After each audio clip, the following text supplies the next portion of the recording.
আল্লাহ সুবহানাহু ওয়া তাআলা সূরা ফাতিহা মেহেরবানি করে এই উম্মতের জন্য দান করেছেন, যেটাকে সাবআম মিনাল মাসানি বলা হয়। সব সময় তেলাওয়াত হচ্ছে, প্রত্যেক নামাজের মধ্যে তেলাওয়াত হচ্ছে। এই সূরা ফাতিহার মধ্যে আগের কথা কিছুই বললাম না, শুধু সংক্ষেপে আল্লাহ পাক বলছেন যে, গোলাম তোমরা আমার কাছে হেদায়েতের কামনা করো। সবচেয়ে বড় দৌলত হেদায়েত। হেদায়েত যদি আল্লাহ পাক কাউকে দিয়ে দেন, আমি মনে করব যে আমাকে দুনিয়ার সমস্ত নেয়ামত থেকে সবচেয়ে বড় নেয়ামত দিয়েছে, সেটা হেদায়েত। ইহদিনাস সিরাতাল মুস্তাকিম। আল্লাহ আমাদেরকে আপনি সরল সঠিক রাস্তাগুলোর উপরে রাখেন। কোরআনের এক একটা আয়াতের ব্যাখ্যা তর্জমা আরেকটা আয়াত অনেক সময় করেন। এই ইহদিনাস সিরাতাল মুস্তাকিমের ব্যাখ্যা সামনের আয়াতে আসছে। আমরা যে সিরাতুল মুস্তাকিম চাচ্ছি, এটা কোথায়? এই রাস্তাটা পাবো কোথায়? এটা তালাশ করার জন্য আপনাকে আমাকে আল্লাহ রাস্তা দেখাই দিয়েছেন। সিরাতাল্লাযীনা আনআমতা আলাইহিম। সেই সিরাতুল মুস্তাকিম রাস্তা কাদের? আল্লাহ নিজেই বলছেন, যাদেরকে আমি আমার নেয়ামত দিয়েছি, নবুয়ত দিয়েছি এবং হেদায়েতের নেয়ামত দান করেছি, তাদের রাস্তাটাই হইল সিরাতুল মুস্তাকিমের রাস্তা, নবীদের রাস্তা।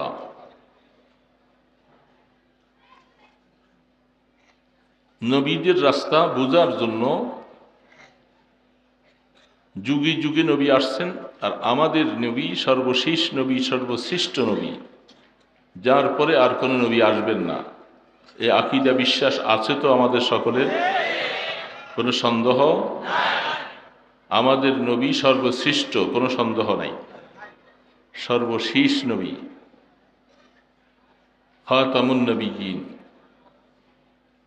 তাকে আল্লাহ সুবহানাহু ওয়া তাআলা এই উম্মতের হেদায়েতের জন্য, জমিনবাসীর হেদায়েতের জন্য পাঠিয়েছেন। পরিতাপের বিষয়ে রসুলকে রসুল হিসাবে মানা, রসুলের পথে চলা, আল্লাহ যাকে তৌফিক দিয়েছেন তারাই চলতে পারছেন, আর যার তৌফিক নাই সে পথহারা, পথভ্রষ্ট হয়ে গেছে। এরকম সংখ্যা লোক অনেক বেশি যারা হেদায়েতের উপরে নাই।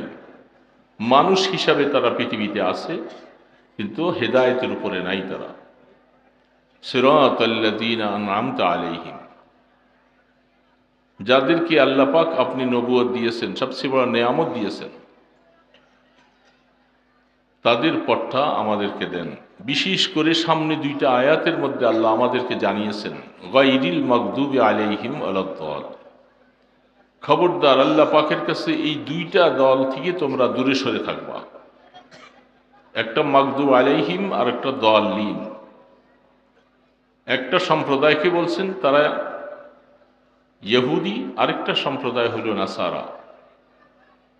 সমস্ত উম্মতে মুহাম্মাদিয়াকে আল্লাহ পাক সূরা ফাতিহার মাধ্যমে সতর্কবাণী জানিয়েছেন। বারবার করে এটা কোরআনে তেলাওয়াত হচ্ছে, নামাজে তেলাওয়াত হচ্ছে, সমস্ত কাজে তেলাওয়াত হচ্ছে। তোমরা মনে রাখবে, এই দুই সম্প্রদায় থেকে তোমরা নিজেদেরকে বাঁচিয়ে রাখবা, তোমাদের ঈমানকে বাঁচিয়ে রাখবা। একটা হলো ইহুদি, আরেকটা হলো নাসারা। কিন্তু পরিতাপের বিষয়, আমরা মুসলিম সমাজ, মুসলমান হিসাবে দাবিদার বটে, কিন্তু ইহুদি আর নাসারাদের সমস্ত ষড়যন্ত্র সবকিছু বুঝার পরেও প্রত্যেকটা কাজে কর্মে তাদের পদাঙ্ক অনুসরণ করি আমরা মুসলিম জাতি চলছি। ঠিক না ব্যাঠি? তাদের কথা, কাজ, তাদের সিস্টেম, ব্যাংকিং পদ্ধতি, লেবাস, পোশাক, উঠা বসা, সব কিছু ইহুদি নাসারাদের পদাঙ্ক অনুসরণ করে চলছে। তারপরেও আমরা আমাদেরকে মুসলিম বলে দাবি করছি। এটা বড় পরিতাপের বিষয়। আল্লাহ পাক যেখানে আপনাকে আমাকে সতর্ক করে দিয়েছেন যে খবরদার তাদের সাথে চলবে না, তাদের সাথে বন্ধুত্ব রাখবে না, এখন বলবেন তাদের সাথে বন্ধুত্ব না রেখেও আমাদের উপায় নাই। তারা দেশের মধ্যে, পৃথিবীর মধ্যে বড় বড় মোড়ল, ক্ষমতার মসনদে তারা বসে আছে। যদি আমরা তাদেরকে অনুসরণ করে না চলি, এমন অবস্থা করে আমাদেরকে নিষ্পেষিত করে দিবে যেন আমরা আমাদের মুসলমানি নিয়ে বেঁচে থাকাও আমাদের জন্য কষ্টকর হবে। সেই রাশিয়া, আমেরিকা, চীন, ব্রিটেন, জাপান ইত্যাদি ইত্যাদি বড় বড়।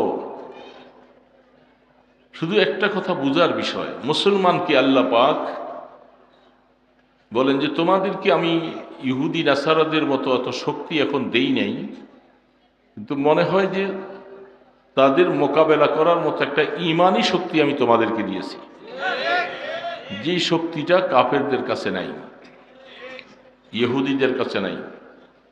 তারা ভয়ে আতঙ্কিত হয়ে থাকে। কথা প্রসঙ্গে হযরতে আবু বকর সিদ্দিক রাদিয়াল্লাহু তাআলা যখন রাসূল করিম সাল্লাল্লাহু আলাইহি সাল্লাম দুনিয়ার থেকে যখন তিনি বিদায় হয়ে গেছেন, তখন চতুর্মুখী ফিতনা একসাথে শুরু হয়েছে। খুব বুঝার জন্য বলছি, অল্প কথা বুঝবো ভালো করে। চতুর্মুখী ফিতনা, মুনাফিকীদের ফিতনা। একদল মানুষ মুরতাদ হয়ে যাচ্ছে, ঈমান হারা হয়ে তারা ইসলামের বিপক্ষে চলে আসছে। ইহুদিদের ফিতনা। এই চতুর্মুখী ফিতনাগুলি একসাথে একত্রিত হয়ে মুসলমানদেরকে নিষ্পেষিত করে দিবে, মদিনাকে একেবারে শেষ করে দিয়ে দিবে। এই চিন্তা ভাবনায় তারা চতুর্দিকে মেতে উঠেছে একসাথে।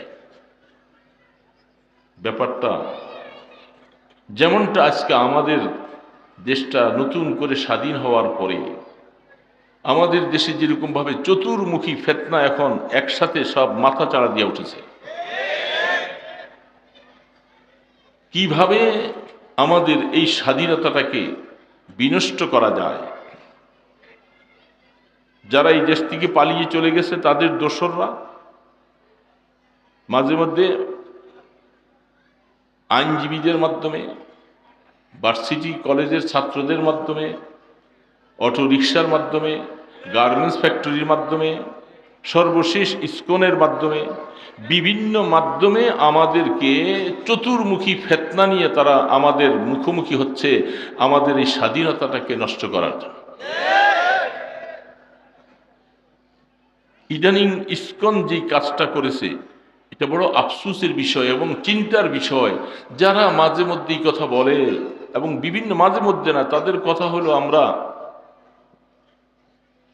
কোন জীবন হত্যা করে আমরা খাই না, আমরা গরু খাই না, মুরগি খাই না, মাছ খাই না, এগুলো একটা জীবন আছে। সেই জীবনটাকে আমরা রক্ষা করতে গিয়ে আমরা শাকসবজি খাইয়ে আমরা জীবন ধারণ করি। এটা হলো তাদের একটা মেনোপিস, তাদের মৌলিক কথা।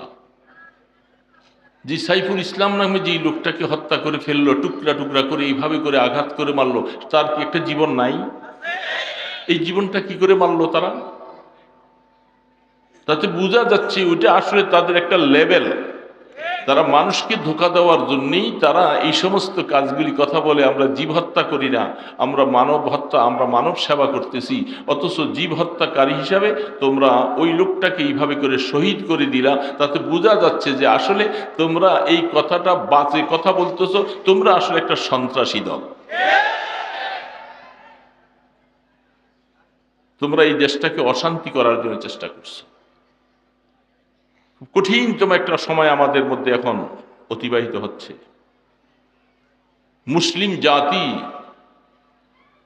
এই সময় ওই কথাটা মনে করার জন্য, মনে রাখার জন্য আমি এই কথাটুকু বলছি। হযরতে আবু বকর সিদ্দিক রাদিয়াল্লাহু তাআলা আনহু তিনি ওই সময় এই অবস্থা দেখে তিনি বলছেন, আমি নিজেই তাদের মোকাবেলা করব।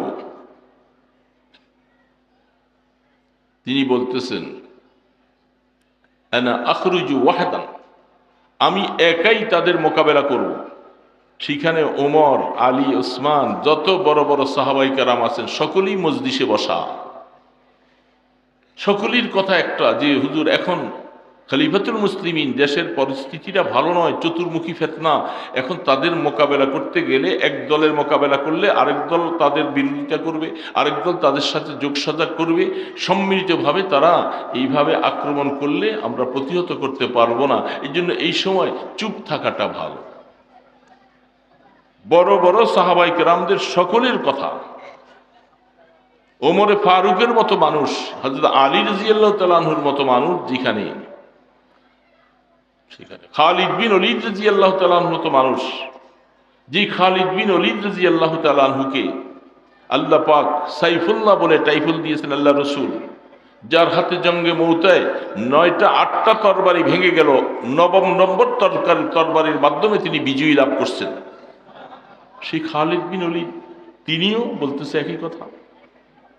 খালিদ বিন ওলীদ সহ সকল সাহাবায়ে কেরাম, সালমা ইবনে আকওয়া রাদিয়াল্লাহু তাআলা আনহুর মতো এত বলিষ্ঠ, এত বড় সাহাবী, যিনি ঘুষি দিয়া বাঘের মুখের থেকে হরিণকে ছুটিয়ে দিছে, এত বড় সাহাবী। আবু বকর সিদ্দিক রাদিয়াল্লাহু তাআলা বলতেছেন, আমি বহুত বুঝাইছি তোমাদেরকে, তাদের মোকাবেলা করতে হবে, আমি একা মোকাবেলা করব, কেউ যদি আমার সাথে না থাকো কিছু আসে যায় না। কারণ আমি তোমাদেরকে ওই কথাটা স্মরণ করিয়ে দিতে চাই, যেই সময় আমি গারে সূরের মধ্যে আল্লাহ রসুলকে নিয়ে 3 দিন আত্মগোপনে ছিলেন কি ছিলেন না? ওই সময় রহমতে দো আলমের সামনে আমি বলছিলাম, ওগো আল্লাহ রসুল, কাফেররা চলে আসছে গুহার মুখে, আমরা 2 জন মানুষ, তারা তো আমাদেরকে একটু নিচের দিকে তাকালেই আমাদেরকে দেখবে, আর আমাদেরকে এই মুহূর্তে পাইলে কঠিনভাবে আমাদেরকে হত্যা করবে। তো সেই হিসাবে তিনি একটু ভয় পাইতেছিলেন। আমার সাহাবী ভাইয়েরা মনে রাখেন, ওই সময় আল্লাহ পাক তার বন্ধুর উপরে কি আয়াত নাযিল করেছেন? লা তাহজান ইন্নাল্লাহা মা'ানা। হে আমার বন্ধু, আপনার সাথীকে আপনি বলেন, আপনারা 2 জন নয়, কোনো ভয় পাওয়ার কোনো কারণ নয়, আপনাদের সাথে আমি আল্লাহ 3য় জন আছি। সাহাবাই কেরাম মনে রাখো, সেদিন এই আয়াতটা যখন আল্লাহ পাক নাজিল করলেন, আমি আবু বকরের ব্যাপারে আল্লাহ পাক সামনে বলছেন, যেহেতু রসুলের ভয় পাওয়ার কোনো কথাই নেই, কারণে নাই, আমাকে নির্দেশ করে বলা হয়েছে, আবু বকর ভয় পেও না, আল্লাহ তোমাদের সাথে আছে। ঠিক আজও আমি মুরতাদদের মোকাবেলা করে ইহুদি নাসারা তাদের মোকাবেলা করব। কেউ যদি আমার সাথে না থাকো আমার কোনো আপত্তি নাই, কোনো রকমের পরোয়া নাই, যেহেতু আল্লাহ আমার সাথে আছে। আল্লাহ। হযরত উমরে ফারুক রাদিয়াল্লাহু তাআলা আনহু বলেন, এই আয়াতের উপরে এত সুন্দর মজমুন আয়াত কোরআনের মধ্যে জীবনে বহু পড়েছি, বহু শুনেছি, রাসূলের জবান থেকে শুনেছি, এই মুহূর্তে এত সুন্দর মজমুন এটার উপরে আমি ওমরও কোনোদিন চিন্তা করতে পারি নাই।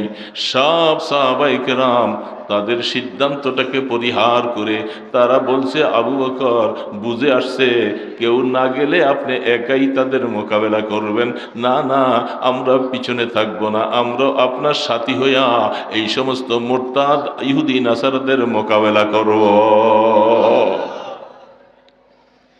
তার নাম হলেন সিদ্দিক আকবর। ইমানের পাওয়ার কত, ইমান কত বড় পাওয়ারফুল সিদ্দিক আকবর। এখনো আমাদের জামানায় ইমানদার মুসলমান সিদ্দিক আকবরের মতো সেই দিন ওহী আসবে না।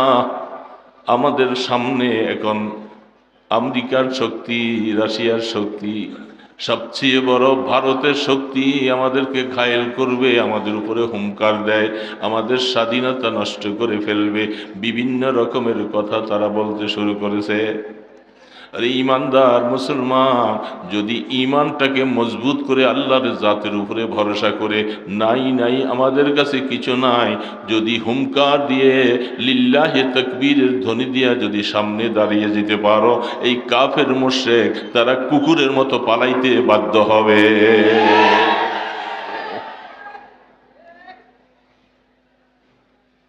মনে রাখা লাগবে। আফসোস কথা হলো সাহাবাই কেরাম তারা মৃত্যুকে ভয় পায়নি। খালিদ বিন ওলীদ রাদিয়াল্লাহু তাআলা আনহুকে জিজ্ঞাসা করলো, খালিদ, এতগুলি কাফের মুশরিকের বিরুদ্ধে তুমি একা এইভাবে লড়লা কিভাবে? বলে, এরা যতগুলি আছে এগুলি সব হলো মুর্দা, তাদের ঈমান নাই, আর আমরা ঈমানওয়ালা, আমরা জিন্দা। তো জিন্দা মুর্দাদের সামনে হাজারো লক্ষ মুর্দা যদি পড়ে থাকে, আর এর সামনে একজন যদি জীবিত মানুষ হয়, তার জন্য সব মুর্দাদের সামনে যাওয়া এটা কোনো ব্যাপারই না। তারা মুরতাদ, তারা কাফের, তারা মুশরিক, তারা মূর্তি পূজারী। আর ঈমানদার তুমি সেজদা করো আল্লাহকে, তোমার জাতের উপরে আল্লাহ পাকের বিশ্বাস আর ইয়াকিন আছে। আমার আল্লাহ পাক বারবার বলতেছে, এই ঈমানদারেরা তোমরা ভয় পেও না, লা তাহজান ইন্নাল্লাহা মা'ানা, যেহেতু আল্লাহ সাথে আছে। এই জন্য আবু বকর সিদ্দিক রাদিয়াল্লাহু তাআলা আনহু উহুদের যুদ্ধে, এই কথাটা বলি আমি শেষ করে দিচ্ছি। উহুদের যুদ্ধে যখন 70 জন সাহাবী শহীদ হয়ে যান, সাহাবায়ে কেরাম সব দিক বেদিক ছুটে পিটে চলে গেছেন। আল্লাহ রসুল ক্ষতবিক্ষত অবস্থায় আহত, যেগুলি হাদিসের পৃষ্ঠা খুলে দেখেন সেগুলি বললে ইমানদারের চোখের পানি রাখতে পারে না, যে এত কষ্ট সাহাবারা, এত কষ্ট রসুলের, সেই তুলনায় তো আমরা দ্বীনের জন্য কিছুই করি নাই। কি বাবা, ঠিক না ব্যাঠি? কোনো মেহনতি করি নাই। আল্লাহ রসুলের মাথায় আঘাত করলেন, কত কষ্ট অবস্থায়। রসুল যখন একটু সুস্থ বোধ করলেন, পাহাড়ের পাদদেশে তাকলেন, সাহাবায়ে কেরাম একের পর এক ছুটে আসছে, রসুল বেঁচে আছেন। যে সময় রসুল ওই সময় বারবার কথা বলতে পারে না, বলছেন, ইলাইয়া ইয়া ইবাদাল্লাহ, এ আল্লাহর বান্দারা, আমি রসুল এখনো মরি নাই, বেঁচে আছি, তোমরা কে কোথায় গেছো, তাড়াতাড়ি আমার পাশে আসো, তাড়াতাড়ি পাশে আসো। সেই সময় একটু সুস্থতা বোধ করার পরে 70 জন শহীদ হয়ে যায়।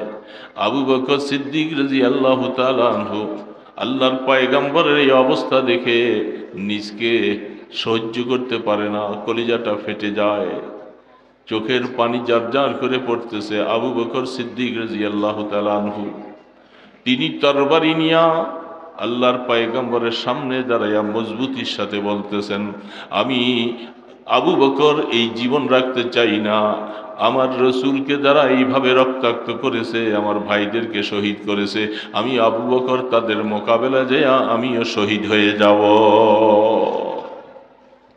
আমিও শহীদ হয়ে যাব। আবু বকর সিদ্দিক রাদিয়াল্লাহু তাআলা যখন তরবারি নিয়া, যখন মিয়ান থেকে, খাপের থেকে তরবারি বের কইরা এইভাবে উনি ছুটছে, বাইর হয়ে যাবে, রাহমতে দো আলম খপ করে আবু বকরের হাতের মধ্যে ধরেছেন।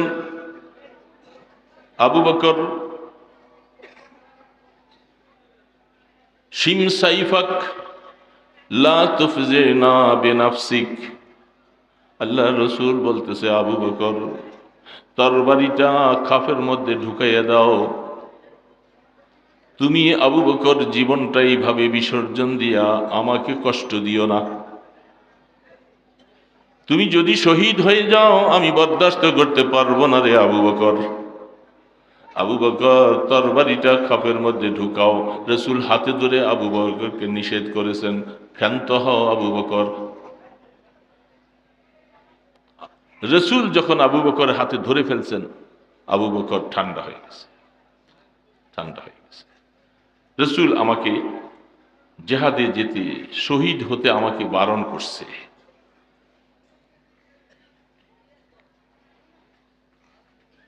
তখন এই জন্য কোরআন শরীফের মধ্যে আছে হুমুল্লাযীনা, আল্লাহ পাক বলেন উলাইকা হুমুল্লাযীনা মা আনআমাল্লাহু আলাইহিম মিনান নাবিয়্যিনা ওয়াস-সিদ্দীকিনা ওয়াশ-শুহাদা'i ওয়াস-সালিহিন ওয়া হাসুনা উলাইকা রাফীকা।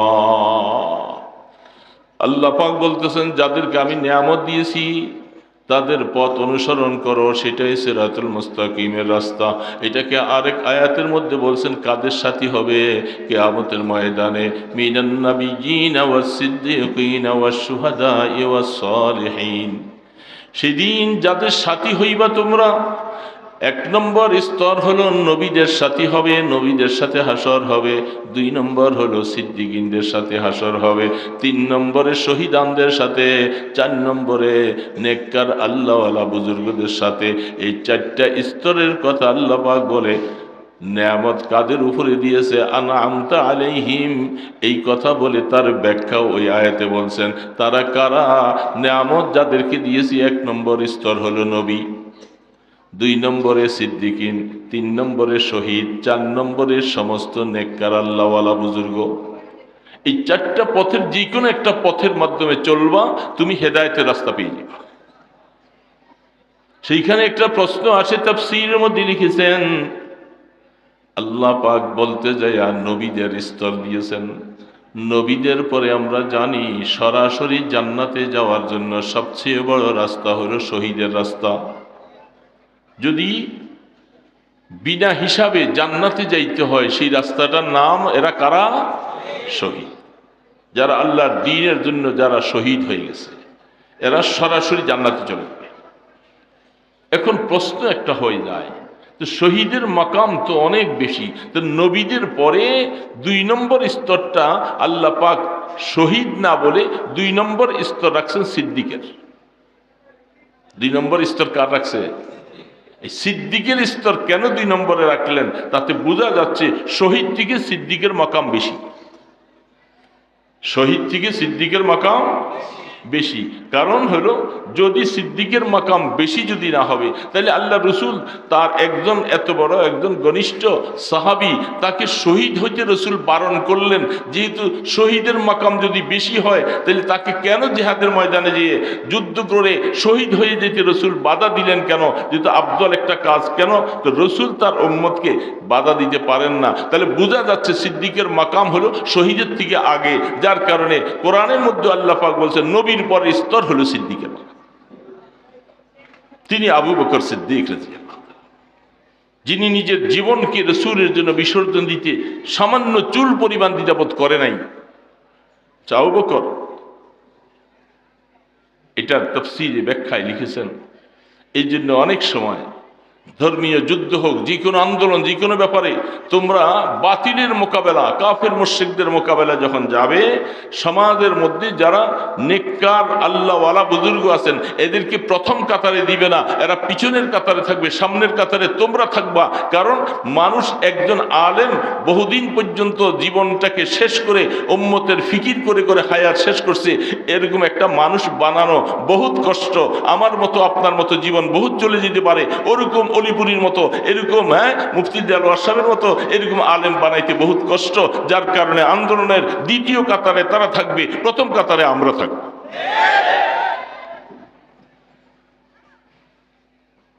রাসূল করিম সাল্লাল্লাহু আলাইহি সাল্লাম এই জন্যই আবু বকর সিদ্দিক রাদিয়াল্লাহু তাআলা আনহুকে এইভাবে পিছনে রাখছেন। নাহলে শহীদের মাকাম বেশি, ভেতরে আবু বকরকে শহীদ হতে কি আল্লাহ পাক দেন না? তাই রাস্তা চারটা, নবীদের রাস্তা, সিদ্দিকের রাস্তা, শহীদদের রাস্তা, নেককার আল্লাহওয়ালাদের রাস্তা। এই চার রাস্তার যে কোনো রাস্তার মধ্যে যদি চলতে পারি আর তাদের সাথে মহব্বত আর ভালোবাসার সম্পর্ক রাখা যেতে পারে, কিয়ামতের ময়দানে তাদের সাথে হাসর নসিব হবে। এই জন্য দোস্ত, সিরাতুল মুস্তাকিম খুব কঠিনতম সময় আমাদের সামনে, কঠিনতম পরীক্ষা আসতেছে। গজওয়ায়ে হিন্দের কথা বহু আগেই রাসূল বলে গিয়েছিলেন, সেই প্রেক্ষাপটগুলি তৈরি হচ্ছে। আমরা মানুষ কম, বাংলাদেশে আমাদের অস্ত্রশস্ত্র নাই, কিছু নাই, কিন্তু আমার আল্লাহ পাকের উপরে ঈমান যত যত বেশি মজবুত করব, তত দেখবেন যে কাফের মুশরিকদের মস্তকগুলি থরথর করে কাঁপতে থাকবে। ইমানের পাওয়ার।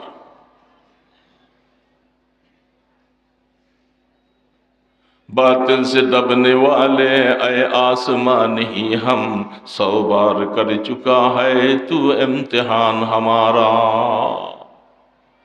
এই সমস্ত কাফির মুশরিকদের হুঙ্কারের দ্বারা আমরা কোনোদিন নড়ে যাব, ভয় পেয়ে যাব, তা হতে পারে না। বহুবার পরীক্ষা করেছো ইনশাআল্লাহ, আরেকবার পরীক্ষা আমরা পরীক্ষা টিকবো ইনশাআল্লাহ। পারবো না ইনশাআল্লাহ?